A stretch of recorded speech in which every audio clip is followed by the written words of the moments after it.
Hello बच्चों, आपका स्वागत है आपके अपने फेवरेट यूट्यूब चैनल दृष्टि क्लासेस में। तो आज हम बच्चों बात करने वाले हैं इकाई अंक के पार्ट सेकंड में, जिसमें कि हम पढ़ने वाले हैं फैक्टोरियल से रिलेटेड इकाई अंक हम किस तरीके से निकालते हैं। तो देखो, सबसे पहले हम समझते हैं फैक्टोरियल को। फैक्टोरियल क्या होता है, सबसे पहले हम समझते हैं फैक्टोरियल को। फैक्टोरियल को हिंदी में बोलते हैं बच्चों क्रम गुणित। क्रम गुणित का मतलब क्रम से गुणा होते जाना। फैक्टोरियल का सिंपल सा आपको कुछ नहीं करना है, एक फॉर्मूले को समझना है। जैसे कि मैं मान के चलूं n कोई नंबर है, n is a number, whole number, n is a whole number. मान के चलो आपका n कोई नंबर है, तो इसको मुझे क्या करना है, फैक्टोरियल निकालना है। देखो, फैक्टोरियल के दो साइन होते हैं। फैक्टोरियल के साइन कितने होते हैं? फैक्टोरियल के दो साइन होते हैं, एक तो ये साइन होता है और एक फैक्टोरियल का ये साइन होता है। या तो ऐसे लिख दो या फिर इस तरीके से लिख दो। तो फैक्टोरियल n का फॉर्मूला होता है n into n minus one into n minus two into इसी तरीके से चलता जाएगा और लास्ट में आएगा 3 मल्टीप्लाई 2 मल्टीप्लाई 1। बस ये सिंपल सा फॉर्मूला आपको याद कर लेना है। n कोई भी संख्या, जैसे n है कि कोई भी होल नंबर है n, उसमें n माइनस वन करके मल्टीप्लाई, फिर n माइनस टू, फिर n minus three, n minus four, इसी तरीके से आगे चलते चलते लास्ट में 3, फिर 2, फिर 1 बच जाएगा। जैसे मान के चलो मैंने एक एग्जांपल लिया फैक्टोरियल 5। मान के चलो मैंने एक एग्जांपल लिया फैक्टोरियल 5, तो इसको कैसे ओपन करेंगे? 5 मल्टीप्लाई, 5 में से 1 गया तो 4 मल्टीप्लाई, फिर उसमें से क्या हो जाएगा 3, 5 में से फिर कितना माइनस होगा 2, तो फिर कितना हो जाएगा 3, फिर 5 में से कितना माइनस होगा 4, तो कितना 3 माइनस होगा तो कितना बचेगा 2, फिर 5 में से 4 माइनस तो 1। कहने का मतलब जो संख्या यहाँ पे लिखी हुई है, जो संख्या यहाँ पे लिखी हुई है, सबसे पहले उसी को लिखो, उसके बाद एक कम करते हुए हमें आगे बढ़ते जाना है। जैसे कि मान के चलो फैक्टोरियल मैंने लिख दिया 12, तो फिर कैसे बनेगा, इसको ओपन करेंगे तो क्या करेंगे, 12 को लिखो, 12 multiply 11 multiply 10 multiply 9 multiply 8 multiply 7, इसी तरीके से लास्ट में आएगा 3 मल्टीप्लाई 2 मल्टीप्लाई 1। तो फैक्टोरियल अगर 12 की हम वैल्यू निकालेंगे तो इन सब डिजिट्स का इन सब संख्याओं का हम मल्टीप्लाई करके उसका आंसर इजीली कर सकते हैं। मान के चलो factorial zero, factorial zero, factorial zero को कैसे ओपन करेंगे? फैक्टोरियल जीरो की मैं बात करता हूं, तो फैक्टोरियल जीरो को कैसे ओपन करेंगे? तो कुछ भी ओपन नहीं करना है आपको, इसका याद सीधा आंसर याद कर लेना है। फैक्टोरियल जीरो का मान होता है 1। फैक्टोरियल जीरो का मान कितना होता है बच्चों? 1 होता है। कैसे होता है, कैसे होता है? तो इसको समझने के लिए हम क्या करेंगे, मान के चलो हमें n फैक्टोरियल निकालना है। मान के चलो हमें क्या निकालना है, n फैक्टोरियल की वैल्यू निकालनी है। तो किस तरीके से निकालेंगे, तो किस तरीके से निकालेंगे, n मल्टीप्लाई n माइनस 1, इसी तरीके से बढ़ता जाएगा। तो इस तरीके से बढ़ता जाएगा। मैं इस फैक्टोरियल को यहाँ पर भी तो एंड कर सकता हूँ, यहाँ पर भी तो एंड कर सकता हूँ। क्यों? क्योंकि मैं n माइनस 1 को जैसे ही ओपन करूंगा फिर से, तो फिर से क्या हो जाएगा, n माइनस 1, n माइनस 2, इस तरीके से ये फिर से ओपन होता जाएगा। तो कहने का मतलब मैंने एक स्टेप लिखा, उसके बाद मैंने सेकंड स्टेप लिया और इसको यहीं पे विराम लगा दिया। ये हम इसीलिए पढ़ रहे हैं कि हमें पता लगाना है कि फैक्टोरियल जीरो का मान एक क्या होता है, हाउ, कैसे होता है, फैक्टोरियल जीरो का मान एक कैसे होता है। तो फिर क्या करेंगे, अब देखो फैक्टोरियल n ये रहा, n ये रहा और n माइनस 1 ये रहा। तो मैं क्या करता हूँ, n माइनस 1 को लिख लेता हूँ एक साइड में। n माइनस 1 को मैंने क्या किया, एक साइड में लिख दिया, इधर ही रखा, और n फैक्टोरियल को मैंने रखा ऊपर, और ये n इसके नीचे आ जाएगा। तो इसका क्या बन जाएगा, n, इसका क्या बन जाएगा, n। अब मैं यहाँ पे लेट n बराबर 1, मैंने n बराबर 1 मान लिया, एज्यूम कर लिया। तो फिर अगर मैं n की वैल्यू यहाँ पे 1 रखता हूँ, तो 1 माइनस 1 का फैक्टोरियल इज इक्वल टू 1 का फैक्टोरियल अपॉन n यानी कि 1, n यानी कि 1। अब 1 में से 1 गया तो कितना बचा, 0, यानी कि 0 फैक्टोरियल बराबर 1 फैक्टोरियल की वैल्यू कितनी होती है, 1 अपॉन 1। यानी यहां से हम पता लगाते हैं कि फैक्टोरियल जीरो का मान कितना आता है, 1 आता है। यानी फैक्टोरियल 0 का मान कितना आता है, 1 आता है। तो इस तरीके से हमें इस सॉल्यूशन को याद नहीं करना है, हमें क्या याद करना है, सिंपल सा कि फैक्टोरियल 0 का मान 1 होता है। तो बच्चों नेक्स्ट पॉइंट है आपका factorial not defined for negative numbers, यानी नेगेटिव किसी भी नंबर के लिए फैक्टोरियल हमारा परिभाषित नहीं होता है, डिफाइन नहीं होता है। कहने का मतलब फैक्टोरियल में नेगेटिव की वैल्यू हमारी डिफाइन नहीं होगी। अब हम बात करते हैं फैक्टोरियल 0, फैक्टोरियल 0 का मान आया 1। अब हम बात करते हैं फैक्टोरियल 0 का मान आया 1, फिर करते हैं फैक्टोरियल 1, फैक्टोरियल 1 की वैल्यू कितनी रहेगी 1। अब मैं फैक्टोरियल 2 की वैल्यू निकालता हूं तो 2 की वैल्यू कितनी आएगी 2 मल्टीप्लाई 1। अब मैं फैक्टोरियल 3 की वैल्यू अगर निकालता हूं तो 3 मल्टीप्लाई 2 मल्टीप्लाई 1। अब मैं आगे फैक्टोरियल 4 की वैल्यू निकालता हूं तो क्या होगा 4 मल्टीप्लाई 3 मल्टीप्लाई 2 मल्टीप्लाई 1। आगे मैं फैक्टोरियल 5 की वैल्यू निकालता हूँ तो क्या होगा 5 मल्टीप्लाई 4 मल्टीप्लाई 3 मल्टीप्लाई 2 मल्टीप्लाई 1। ऐसे ही आगे फैक्टोरियल 6 की वैल्यू निकालता हूँ तो 6 multiply 5 multiply 4 multiply 3 multiply 2 multiply 1। इस तरीके से हम आगे फैक्टोरियल को निकालते जाएंगे। अब पर हमें बात करनी है इकाई अंक। हमें किसके बारे में बात करना है, इकाई अंक के बारे में। हमें इससे क्या निकालना है, ओनली यूनिट प्लेस के लिए हमें इसको पढ़ रहे हैं। तो कहीं पे अगर मान के चलो फैक्टोरियल 1 को मैं ओपन करता हूं तो क्या आता है 1। फैक्टोरियल 2 की वैल्यू क्या आएगी 2। फैक्टोरियल 3 की वैल्यू कितनी आएगी 2 3 जा 6 6 1 जा 6 4 3 जा 12 12 2 जा 24। इसको मैं बात करता हूं तो 5 चौका 20 20 की 60 60 दूनी 120 60 दूनी 120। इसी तरीके से इसकी वैल्यू।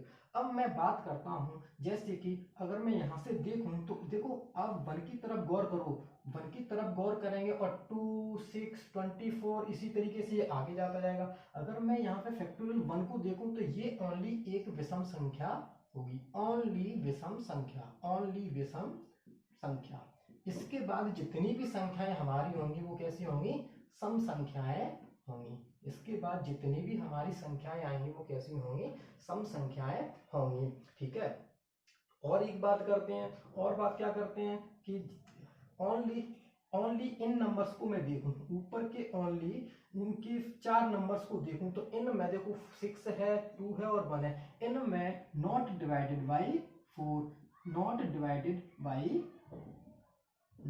डिवाइडेड बाई 4, यानी इन संख्याओं में ऊपर देखूं 1 2 6 में ये सारे नंबर हमारे 4 से डिवाइड नहीं होती, ये सारे नंबर हमारे 4 से डिवाइड नहीं होते। पर मैं फैक्टोरियल 4 के आगे की बात करता हूं तो देखो फैक्टोरियल 4 यानी कि इसमें 4 आ गया तो ये नंबर हमारा 4 से डिवाइड हो जाएगा। इसी तरीके से आगे 4 5 में बात करेंगे तो इसमें भी 4 आया है तो ये भी 4 से डिवाइड हो जाएगा। आगे 6 की बात करेंगे तो ये भी 4 यानी 4 से हमारा डिवाइड हो जाएगा। कहने का मतलब 4 या 4 के बाद जितने भी नंबर होंगे वो हमारा 4 से डिवाइड होंगे। 4 से डिवाइड की हम यहाँ पे क्यों देख रहे हैं, इसका रीजन है अभी क्वेश्चन में आपको समझ में आ जाएगा। दो चीज अब तक समझ में आई कि एक तो 0 से लेकर के 3 तक हमारा कोई भी नंबर 4 से डिवाइड नहीं होगा। 4 या 4 के बाद जो भी फैक्टोरियल होंगे वो सारे हमारे 4 से डिवाइड होंगे। क्यों, क्योंकि इनमें सभी में 4 का मल्टीपल आ रहा है, इस वजह से सारे नंबर 4 से डिवाइड होंगे।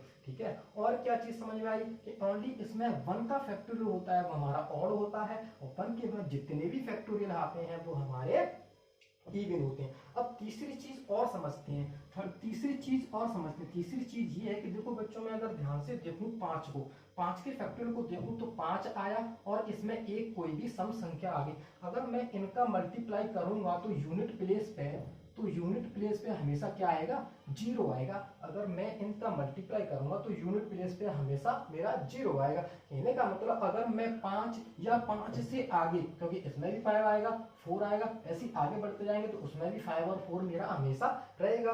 तो 5 या 5 से आगे जितने भी फैक्टोरियल मेरे रहेंगे उनकी इकाई अंक का मान मेरा क्या आएगा, हमेशा 0 आएगा। उनकी इकाई अंक का मान मेरा हमेशा क्या आएगा, 0 आएगा। तो जो इन पॉइंटों से क्या समझ आया, उसके लिए हमने कुछ 4-5 पॉइंट लिख रखे हैं। इन पॉइंटों से हमारे क्या समझ में आया केवल फैक्टोरियल 1 व फैक्टोरियल 0 का मान हमारा क्या होगा, विषम संख्या होगी। दूसरा पॉइंट क्या समझ में आया, फैक्टोरियल 0, फैक्टोरियल 1, फैक्टोरियल 2 और फैक्टोरियल 3, यानी यहाँ तक हमारे किसी भी फैक्टोरियल को ओपन करने पर, फुल ओपन करने पर 4 का भाग उसमें नहीं जाएगा।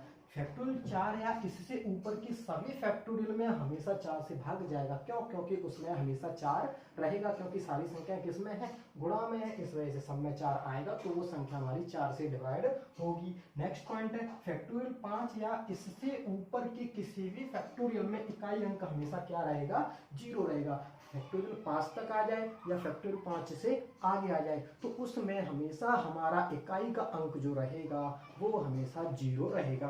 क्यों? क्योंकि उसमें 5 तो रहेगा ही, उसमें 5 रहेगा और उसके साथ में हमेशा सम संख्या हमारी आएंगी, सम संख्या हमारी आएंगी, तो ये 5 इंटू सम संख्या करके क्या बना लेता है, हमेशा 0 बना लेता है, तो हमेशा हमारे इकाई अंक पर क्या आएगा, 0 आएगा। अब हम बात कर लेते हैं कुछ इससे रिलेटेड क्वेश्चंस के बारे में, जिससे कि हमें फैक्टोरियल टॉपिक आपको अच्छे से समझ में आए।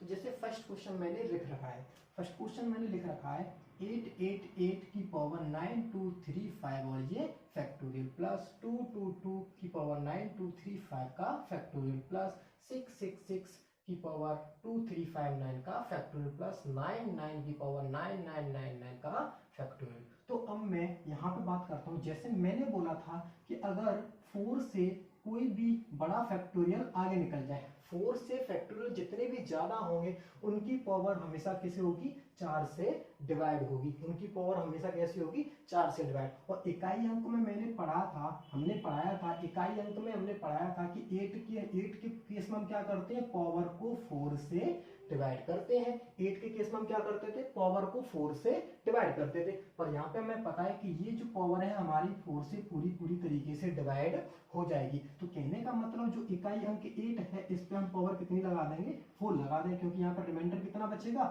0, और रिमाइंडर 0 बचता है, उसके केस में हम क्या करते हैं, उसकी पावर 4 लगा देते हैं। ठीक है बच्चों, अब आते हैं इस पर, यहाँ पे भी क्या होगी, पावर को हमें, क्योंकि 2 का केस है तो 2 के केस में भी हम क्या करते हैं, पावर को 4 से डिवाइड करते हैं। अब पावर हमें पता है कि ये 4 से बहुत ज्यादा है तो हमेशा 4 से डिवाइड होगी, तो यहाँ पर भी क्या करेंगे हम, 2 की पावर 4 लगा देंगे। प्लस इस केस में क्या करते हैं, 6 है तो 6 की पावर तो कितनी भी लगी हो वो तो हमेशा हमारी कैसी रहती है, नो चेंज रहती है, तो 6 में क्या आ जाएगा, हमारा 6 आ जाएगा। अब मैं यहाँ पे बात करता हूँ तो 9 की पावर कितनी लगी हुई है, इतनी लगी हुई है, मान के चलो, तो ये हमेशा हमारी कैसी रहेगी, 4 से डिवाइड होगी, या फिर हम इसको और बोले तो ये हमेशा हमारी कैसी होगी, सम रहेगी। तो सम के केस में 9 की वैल्यू पे, सम के केस में 9 के इकाई अंक पर क्या आता है, 1 आता है, सम के केस में इकाई अंक पर क्या आता है, 1 आता है। अब 8 की पावर 4 का मैंने बताया था इकाई अंक पे क्या होता है, 6 होता है। ऐसी 2 की पावर 4 पे इकाई अंक पे क्या होता है, 6 होता है। प्लस इसका कितना होता है, 6 प्लस 1, तो आंसर मेरा कितना आया, 6 दूनी 12, 6 3 18 और 1 19। इस तरीके से इसके यूनिट प्लेस पर जो अंक आएगा वो हमारा क्या होगा, 9 होगा। ठीक है बच्चों, अब हम करते हैं नेक्स्ट क्वेश्चन की बात। इस वाले क्वेश्चन में क्या है, इस वाले क्वेश्चन में देखो 1 है, फैक्टोरियल 1 को मैं ओपन करूंगा तो क्या आएगा, 1 ही आएगा, फैक्टोरियल 1 को मैं ओपन करूंगा तो 1 ही आएगा। ठीक है, और 1 की पावर कितनी भी लगी हो तो हमेशा क्या आएगा, आंसर में 1 आएगा, हमेशा क्या आएगा, 1 आएगा। मैं यहाँ पे लिख लेता हूँ। ठीक है, अब आते हैं 2 की बात। 2 पे क्या है, 2 को फैक्टोरियल में ओपन करूंगा तो क्या आएगा, 2 के फैक्टोरियल को मैं ओपन करूंगा तो क्या आएगा, 2 आएगा, पर 2 की पावर कितनी लगी हुई है, 4 लगी हुई है। 2 की पावर कितनी लगी हुई है, 4 लगी है, तो 2 की पावर 4 को मैं जैसे ही ओपन करूंगा तो 2 1 जा 2, 2 2 जा 4, 4 2 जा 8 और 8 2 जा 16, इस तरीके से 16 बन जाएगा इसकी वैल्यू। और यहाँ पे हमें कितनी लगी है, 3 की फैक्टोरियल को मैं ओपन करूंगा तो 3 × 2 × 1, और इसकी पावर कितनी है, 3, इसकी पावर कितनी है, 3, तो 3 2 जा 6 और 6 की पावर 3, तो 6 की पावर 3 कितनी होती है, 6 की पावर 3 कितनी होती है, 6 × 6 6 6 जा 36 और 36 6 जा 216, 36 1 जा कितना होता है, 216। अब मैं बात करता हूँ यहाँ पे 4 को मैं ओपन करूंगा तो कैसे आएगा, 4 × 3 × 2 × 1, और इसकी पावर कितनी है, 2, इसकी पावर कितनी है 2। तो 4 तिया 12, 12 दूनी 24, और 24 पे कितना लगा है वर्ग, 24 पे क्या लगा है वर्ग, और 24 के वर्ग की वैल्यू होती है 576। 24 के वर्ग की वैल्यू कितनी होती है 576। ठीक है बच्चों, अब आता हूँ 5 फैक्टोरियल पे। जैसे ही मैं 5 फैक्टोरियल पे आ जाऊंगा, जैसे ही मैं 5 फैक्टोरियल पे आ जाऊंगा तो 5 को कैसे ओपन करूंगा, 5 मल्टीप्लाई 4 मल्टीप्लाई 3 मल्टीप्लाई 2 मल्टीप्लाई 1। तो 5 4 जा 20, 23 जा 60, 62 जा 120, 62 जा कितना होगा 120। ठीक है, तो इस 120 को भी मैं यहाँ पे लिख लेता हूँ। अब इससे आगे चलता हूँ, जैसे कि मान के चलो ये कितना है 10 फैक्टोरियल। 10 फैक्टोरियल को मुझे ओपन करना है, तो 10 multiply 9 multiply 8 multiply 7 multiply 6 multiply 5 multiply 4 multiply 3 multiply 2 multiply 1। तो इस तरीके से मैं देखूं, एक तो यहाँ से ये जीरो बनेगा, और एक 5 के 20, एक यहाँ से मेरा जीरो बनेगा, और उसके ऊपर से इसके ऊपर पावर कितनी लगी हुई है 5 लगी हुई, तो 2 जीरो, और 2 जीरो के ऊपर 5 पावर और लग जाएगी, तो मेरी कितनी जीरो हो जाएंगी 10 जीरो हो जाएंगी। यानी ये इस संख्या में तो ये आ ही नहीं पाएगा। तो इस हिसाब से हमें क्या करना है, ओनली फैक्टोरियल 5 तक इन संख्याओं को हमें ऐड करना है। ओनली 5 तक हमें इन संख्याओं को ऐड करना है। तो ऐसे मैं ऐड करूंगा तो मेरे इकाई अंक पे क्या आएगा, 6 दूनी 12, 6 के 18, 18 और 1 19 कितना आएगा, यानी कि इकाई अंक पे मेरा क्या आ जाएगा 9 मेरा आंसर आ जाएगा। ठीक है बच्चों, ये भी क्वेश्चन आपके समझ में आया होगा। नेक्स्ट हम बात करते हैं नेक्स्ट क्वेश्चन की। तो इस क्वेश्चन में मैं देखता हूँ 1 फैक्टोरियल की पावर 99 लगी है। तो 1 के केस में हमेशा फैक्टोरियल कितना होता है 1 होता है। जैसे प्लस प्लस 2 फैक्टोरियल का मतलब 2, और 2 को मैं पावर से डिवाइड, पावर 2 के लिए क्या करता हूँ मैं पावर को 4 से डिवाइड करता हूँ। पावर को देखता हूँ तो 4 दूनी 8 और 4 चौके 16, यानी कि रिमाइंडर कितना बचेगा 2 बचेगा। और 2 की पावर में 2 लगाऊंगा, 2 की पावर 2 लगाऊंगा, 2 की पावर 2 लगाऊंगा, तो इकाई अंक मेरा क्या आएगा 4 आएगा। प्लस 3 फैक्टोरियल लगाए, तो 3 के केस में क्या होता है 3 फैक्टोरियल को जैसे मैं खोलूंगा तो क्या आएगा मेरा 6 आएगा, और 6 की पावर कितनी भी लगा दो, 6 की पावर कितनी भी लगाए तो हमेशा मेरा मान क्या आएगा 6 आएगा, हमेशा मेरा मान कितना आएगा 6 आएगा। आगे चलते हैं, जैसे कि 4 फैक्टोरियल की बात करता हूँ, तो 4 फैक्टोरियल की पावर कितनी होगी 96 होगी। तो 4 को फैक्टोरियल को मैं ओपन करता हूँ तो 4 मल्टीप्लाई 3 मल्टीप्लाई 2 मल्टीप्लाई 1 इस तरीके से ओपन हुआ। तो 4 तिया 12, 12 दूनी 24, यानी लास्ट में कितना आया 4 आया। और 4 की पावर कितनी है 96। अगर 4 की पावर में 96 देखता हूँ तो ये कैसी होती है मेरी सम संख्या होती है। कैसी होती है सम संख्या। और सम संख्या में 4 की पावर में जो होती है तो उसका इकाई अंक क्या होता है 6 बन जाता है। उसका इकाई अंक कितना बन जाता है 6। अब मैं बात करता हूँ आगे 5 की फैक्टोरियल। इससे आगे क्या आएगा 5 का फैक्टोरियल आएगा। और 5 के फैक्टोरियल को मैं ओपन करूंगा तो 5 मल्टीप्लाई 4 यानी कि 5 4 या 20। जैसे ही 20 आया तो इसके यूनिट प्लेस पे कितना आ जाएगा 0। इसके इकाई अंक पे कितना आ जाएगा 0। तो 5 या 5 से आगे जैसे ही मैं चलूंगा तो हमारे इकाई अंक पे क्या आने लगेंगे 0 आने लगेंगे। अतः मैं क्या निष्कर्ष निकाल सकता हूं कि यहां से मैं इन संख्याओं को ओनली जोड़ लूं तो इन्हीं से मेरा इकाई अंक निकल आएगा। तो जोड़ लेते हैं 6 दूनी 12, 12 4 16, 16 और 1 17, 16 और 1 17। तो यहां से मेरा इकाई अंक क्या आया 17। इकाई अंक क्या आया 17। इकाई अंक मेरा क्या होगा 17। ठीक है, तो इस तरीके से इजीली हम इन क्वेश्चंस को सॉल्व कर सकते हैं। अब हमारा बचा है लास्ट क्वेश्चन। इस क्वेश्चन को भी देख लेते हैं। लास्ट क्वेश्चन को हम देखते हैं। तो लास्ट क्वेश्चन में बच्चों देखो क्या है 1 फैक्टोरियल 1 दे रखा, इसका फैक्टोरियल 1 है तो इसका फैक्टोरियल 1 का इकाई अंक क्या आएगा 1 आएगा। ठीक है, और 2 की बात करता हूं तो 2 के फैक्टोरियल को मैं ओपन करता हूं तो यहाँ भी 2 आता है, और इस 2 के फैक्टोरियल को ओपन करता हूं तो यहाँ पर भी 2 आएगा। तो 2 की पावर 2 हो जाएगी, और 2 की पावर 2 का कितना होता है 4। 2 की पावर 2 का कितना होता है 4। अब मैं 3 की बात करता हूं तो 3 की बात करूंगा तो यहाँ पे कितना हो जाएगा 6, और 6 की पावर कितनी भी हो जाए 3 के फैक्टोरियल को मैं खोलूंगा तो कैसे बोलेगा 3 मल्टीप्लाई 2 मल्टीप्लाई 1, तो 3 2 या 6। और 6 की पावर कितनी भी हो, 6 की पावर कितनी भी हो हमेशा वैल्यू कितनी आती है, हमेशा वैल्यू हमारी आती है 6। हमेशा वैल्यू हमारी कितनी आती है बच्चों 6 आती है। अब इसके बाद करते हैं हम 4 की बात करते हैं तो 4 कैसे रहेगा 4 फैक्टोरियल और 4 फैक्टोरियल इस तरीके से रहेगा। तो मैं इसको ओपन करूंगा तो 4 मल्टीप्लाई 3 मल्टीप्लाई 2 मल्टीप्लाई 1, 4 12 दूनी 24। इस तरीके से 24 ऊपर रहेगा और 24 हमारा कितना रहेगा, ऊपर रहेगा। 24 हमारा नीचे रहेगा, 24 हमारा ऊपर रहेगा। 4 यानी इकाई अंक पे हमारा क्या आया, 4। तो इसके लिए हम क्या देखते हैं, ऊपर ऑड है या इवन, सम है कि विषम है। तो यहाँ से मैं देखता हूँ तो 24 मेरी कैसी है, सम संख्या है। 24 मेरी सम संख्या है तो हमेशा इकाई अंक पे क्या रहेगा, फिर 6 आ जाएगा। इकाई अंक पे क्या आ जाएगा, 6। फिर इससे आगे आ जाएगा मेरा क्या, 5। इससे आ जाएगा 5 फैक्टोरियल और 5 फैक्टोरियल। 5 के केस में मुझे पता है कि इकाई अंक हमेशा क्या हो जाता है, 0 हो जाता है। 5 या 5 से आगे जितने भी इकाई अंक बनेंगे मेरे, कितने बनते चले जाएंगे, 0 बनते चले जाएंगे। अतः मैं इन्हीं को यहीं तक ऐड कर लेता हूँ, इनको यहाँ तक ऐड कर दूंगा तो मेरा आंसर आ जाएगा 6 दूनी 12, 12 4 16, 16 और 1 17। अतः मेरा इकाई अंक कितना होगा, 17 होगा।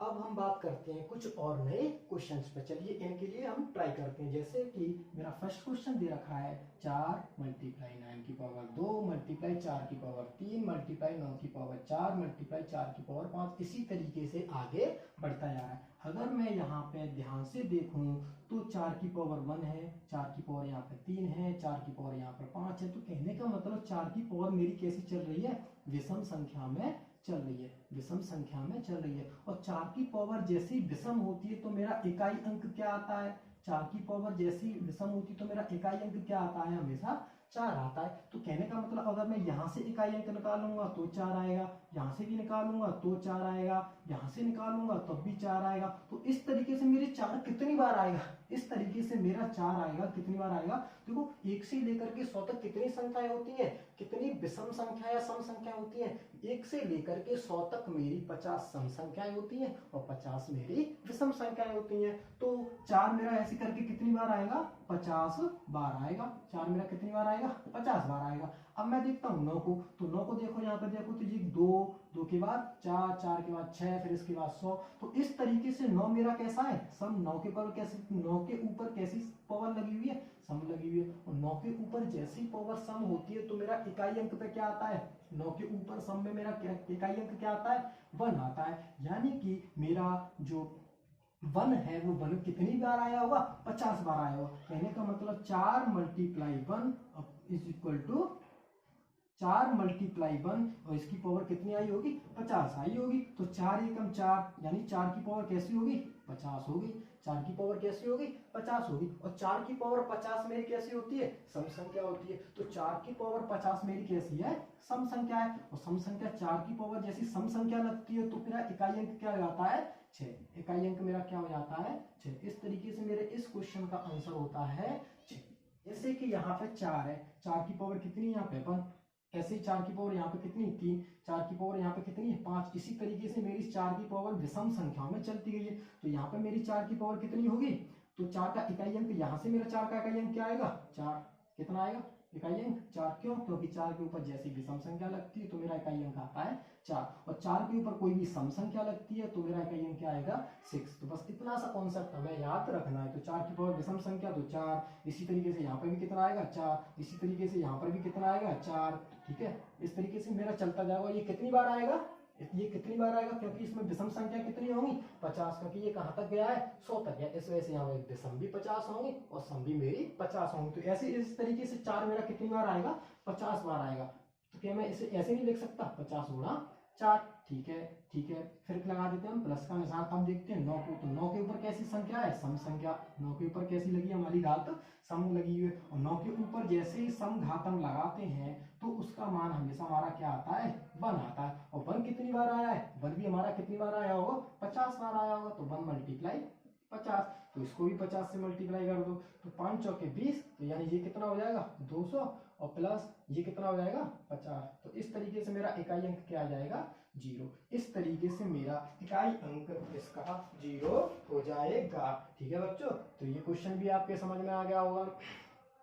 तो इस तरीके से मेरा इकाई अंक कितना हो जाएगा, 0 हो जाएगा। अब चलते हैं हम नेक्स्ट क्वेश्चन की तरफ। नेक्स्ट क्वेश्चन में हम देखते हैं 2 की पावर 3 की उसकी पावर 4। इसी तरीके से 3 4 5 4 5 6 5 6 7 6 7 8 7 8 9। इसमें हमें क्या निकालना है, इकाई अंक निकालना है। तो हमें कुछ भी नहीं करना, मैंने बताया जब भी दो संख्याएं, जब भी बहुत सारी संख्याएं हमारी मल्टीपल में दी हुई हो तो हमें देखो, अगर मैं इसमें ध्यान से देखता हूं तो एक तो 5 आ गया, तो तो 5 के लिए मैंने क्या कंडीशन बताई कि 5 के साथ में कोई भी एक सम संख्या पकड़ लो और आपका जितने भी मल्टीपल में दे रखे होंगे उनके इकाई अंक का मान 0 हो जाएगा। तो एक तो ये रही 5 और 5 के साथ में एक ये रही 2, बस हो गया खत्म। तो इसमें इकाई अंक कितना हो जाएगा, इसमें इकाई अंक का मान कितना हो जाएगा 0, इसमें इकाई अंक कितना हो जाएगा हमारा 0। ठीक है, तो ये क्वेश्चन भी समझ में आ गया होगा। नेक्स्ट क्वेश्चन की अब बात करते हैं।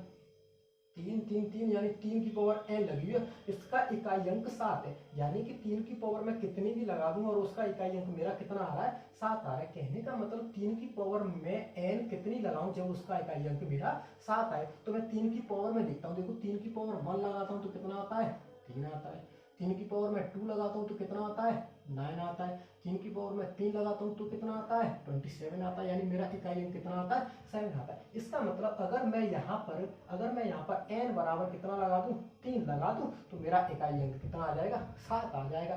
तब 7 7 7 की पावर n का मतलब यही लगाने पर इकाई अंक क्या हुआ, कहने का मतलब 7 की पावर अगर मैं 3 लगा दूं तब मेरा इकाई अंक क्या आएगा। तो देखो 7 की पावर जैसे ही मैं 1 लगाता हूं तो कितना आता है 7, और 7 की पावर जैसे ही मैं 2 लगाता हूं तो कितना आएगा 9, यानी कि 49, तो इकाई अंक क्या आएगा 9। और ऐसे 7 की पावर जैसे ही मैं 3 लगा देता हूं तो 9 7 63, यानी कि इतना मेरा आ जाएगा, कितना आएगा 3 इकाई अंक आ जाएगा। ठीक है बच्चों, ये भी मैंने पढ़ा रखा है। 7 की पावर 1 का 7, 7 की पावर 2 का 9 और 7 की पावर 3 का 3। ठीक है, अब हम चलते हैं नेक्स्ट क्वेश्चन की तरफ। नेक्स्ट क्वेश्चन मेरा दे रखा है, नेक्स्ट क्वेश्चन हमारा दे रखा है 1887 की पावर 13 और इसकी होल पावर में दे रखा है आपको 47। तो इसको सॉल्व करने के लिए क्या करेंगे, 1887 लिखा मैंने, ठीक है, और इसकी पावर कितनी है 13 और इसकी होल पावर लगी 47। तो इस दोनों इस तरीके से जब घात लगी होती है इन दोनों का हो जाता है मल्टीप्लाई, तो इन दोनों का क्या हो जाएगा मल्टीप्लाई। अब देखो यहाँ पे इकाई अंक में क्या है 7, यहाँ पे इकाई अंक में क्या है 7। तो इसके केस में हम क्या करते हैं, पावर को 4 से डिवाइड करते हैं। पावर को 4 से डिवाइड करेंगे तो 4 को 13 में डिवाइड करेंगे तो कितना आएगा, प्लस का बर रिमाइंडर आया, मल्टीप्लाई 4 का डिवाइड इसमें करेंगे तो 4 एकम 4 कितना बचा 7 और प्लस 4 एकम 4 तो कितना बचेगा प्लस का 3 रिमाइंडर, यानी प्लस का 1 और मल्टीप्लाई प्लस का 3 तो कितना आ जाएगा 3, यानी 7 की पावर हमें कितनी लगा देनी है 3 लगा देनी है। तो 7 की पावर 3 का इकाई अंक कितना आ रहा है 3, ये हमने अभी ऊपर पढ़ा है। 7 की पावर 3 का इकाई अंक कितना होगा 3। तो इस तरीके से हमारे इस क्वेश्चन का आंसर भी कितना आएगा 3 आएगा। चलिए नेक्स्ट चलते हैं हम नेक्स्ट क्वेश्चन की तरफ।